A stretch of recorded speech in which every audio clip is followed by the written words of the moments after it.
اب بات کرتے ہیں اس شخص کی جس کا فتنہ اس زمانے میں بھی تھا اور آج بھی اس کا فتنہ باقی ہے۔ وہ بدبخت کون تھا؟ مرزا غلام احمد قادیانی۔ یہ 1839 یا 1840 عیسوی میں پیدا ہوا اور 1886 میں مرزا نے اپنی نبوت کی بنیاد رکھنا شروع کی، جو کہ جھوٹے اور عجیب و غریب من گھڑت الہام اور کشف وغیرہ پر مبنی تھی، جو کہ آج بھی اس کی بدنام زبانہ کتاب براہین احمدیہ میں موجود ہے۔ اس کے بعد مرزا قادیانی نے 1901 ایئر میں حقیقی نبوت کا دعویٰ کر دیا۔ یہ شخص انبیاء کرام کا نہایت گستاخ تھا۔ حضرت عیسیٰ علیہ السلام کے بارے میں لکھتا ہے کہ آپ علیہ السلام کے بہت سے معجزے مشہور ہیں، لیکن حق بات یہ ہے کہ آپ سے کوئی معجزہ ظاہر نہیں ہوا، معاذ اللہ۔ دعوی نبوت کے بعد مرزا کی رگ شیطانی مزید بھڑکی تو اس نے خدائی کا دعویٰ کر ڈالا۔ لکھتا ہے کہ میں نے نیند میں اپنے آپ کو ہو بہو اللہ دیکھا اور میں وہ اللہ ہوں۔ پھر میں نے آسمان و زمین بنائے اور کہا ہم نے آسمان کو ستاروں کے ساتھ سجایا ہے۔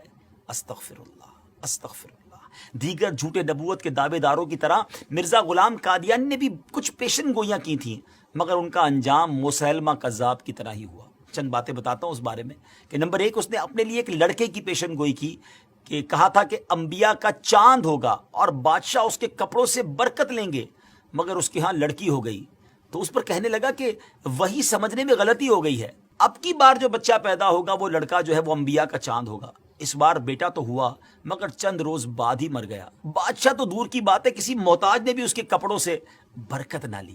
نمبر 2، اس نے ایک اور پیشن گوئی کی کہ آسمانی بیوی کی پیشن گوئی کی اور اپنی چچا زاد بہن احمدی کو خط بھیجا کہ اپنی بیٹی محمدی بیگم میرے نکاح میں دے دے۔ اس نے صاف انکار کیا، اس پر دھمکیاں دی اور پھر کہا کہ وہی آ گئی ہے، ہم نے تیرا نکاح اس سے کر دیا ہے، اور یہ کہ اس کا نکاح اگر تو دوسری جگہ کرے گی تو 2.5 یا 3 برس کے اندر اس کا شوہر مر جائے گا۔ مگر اس خدا کی بندی نے اس بدبخت کی ایک نہ سنی اور سلطان محمد خان سے نکاح کر دیا۔ وہ آسمانی نکاح دھرا کا دھرا ہی رہ گیا، کچھ بھی نہ ہوا، وہ شوہر نہ مرا اور نہ کچھ اور ہوا۔ اللہ اکبر۔ ناظرین، جھوٹوں کا یہی انجام ہوتا ہے۔ بہرحال مرزا غلام احمد قادیانی نے قانون کا امتحان دیا، لا کا امتحان دیا، ٹیسٹ دیا، مگر فیل ہونے پر تعلیم سے اس کا دل اچاٹ ہو گیا۔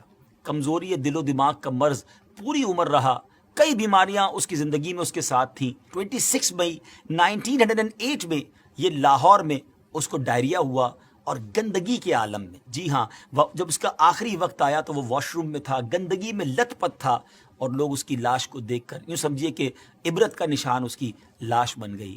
ناظرین، یہ ہے جھوٹے نبی کا انجام۔ ہم سب کو یقیناً یہ یقین ہے، ہمارا ایمان ہے کہ ہمارے آقا علیہ الصلوۃ والسلام ہی آخری نبی ہیں، اور خود نبی پاک علیہ الصلوۃ والسلام نے جو فرما دیا، لا نبی بعدی، میرے بعد کسی نبی نے نہیں آنا، اور یہی ہمارا ایمان، یہی ہمارا بلیف ہے۔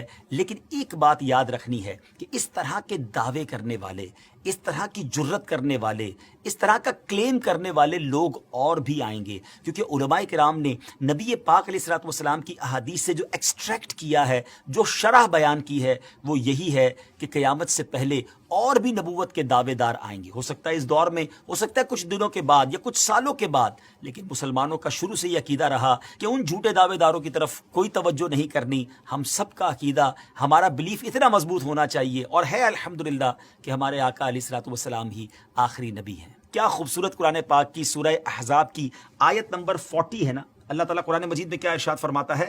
ما کان محمد ابا احد من رجالکم ولکن رسول اللہ وخاتم النبیین وکان اللہ بکل شیء علیما۔ سبحان اللہ، کتنا خوبصورت اس کا ترجمہ ہے۔ محمد تمہارے مردوں میں کسی کے باپ نہیں ہیں، لیکن اللہ کے رسول ہیں اور سب نبیوں کے آخر میں تشریف لانے والے ہیں، اور اللہ سب کچھ جاننے والا ہے۔ تو الحمدللہ یہ چمکتا دمکتا عقیدہ مسلمانوں کا صبح قیامت تک انشاءاللہ جاری و ساری رہے گا کہ اللہ کے آخری نبی جناب محمد الرسول اللہ صلی اللہ تعالیٰ علیہ وسلم ہیں، اور یہی ہمارا ایمان ہے۔ بہرحال ان جھوٹے نبوت کے دعوے داروں کے بارے میں ہم نے جانا، اور علماء احادیث کی شرح کرتے ہوئے لکھتے ہیں کہ یہ نشانی ابھی اور چلنی ہے، یعنی اور لوگ بھی قیامت سے پہلے اس طرح کے دعوے کرتے رہیں گے اور مسلمان ان سے نپٹتے رہیں گے۔ بہرحال اللہ کریم ہم سب کو سچے ایمان والا، صحیح عقیدے والا مسلمان بنائے۔